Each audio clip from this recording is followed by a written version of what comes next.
అంతకాలే చ మామేవ స్మరన్ముక్త్వా కళేబరం యః ప్రయాతి సమద్భావం యాతి నాస్త్యత్ర సంశయః. అంత్యకాలమునందు నన్నే స్మరించుచు దేహత్యాగం చేసినవాడు నన్నే పొందును, ఇందు ఏమాత్రం కూడా సందేహము లేదు.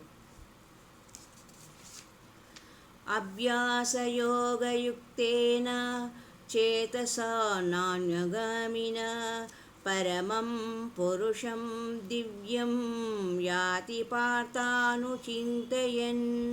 మనస్సును ఎటు పోనీయక నిరంతరము పరమేశ్వరుని ధ్యానరూప యోగమనే సాధన చేయు మనుష్యుడు దివ్య పురుషుడైన పరమాత్మనే చేరును. కవిం పురాణమనుశాసితారం అనోరణీయమనుస్మరేద్యః సర్వస్య ధాతారమచింత్య రూపం ఆదిత్యవర్ణం తమసః పరస్తాత్. సర్వజ్ఞుడును సనాతనుడును అందరినీ శాసించువాడును అణువు కంటెను సూక్ష్మమైన వాడును అందరినీ పోషించువాడును అచింత్య రూపుడును సూర్యుని వలె నిత్యచేతన ప్రకాశరూపుడును అజ్ఞాన అంధకారమును ప్రారద్రోలువాడునైన సచ్చిదానంద గణపరమేశ్వరుని స్మరించువాడవు భక్తుడు పరమభక్తుడు అంత్యకాలమునందు యోగబలము చేత బ్రుకుటీ మధ్య మన ప్రాణములను స్థిరముగా నిలిపి నిశ్చలమైన మనస్సుతో స్మరించుచు దివ్యస్వరూపుడును పరమపురుషుడైన పరమాత్మనే చేరును.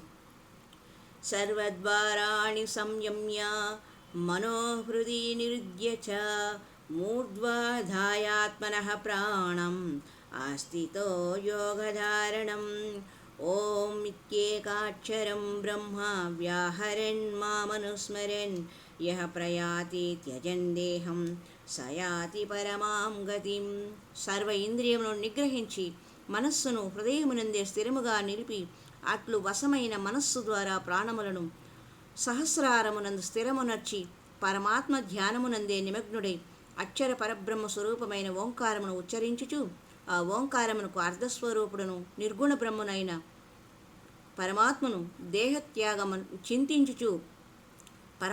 చింతించుచు దేహత్యాగమనొచ్చువాడు పరమగతిని పొందును.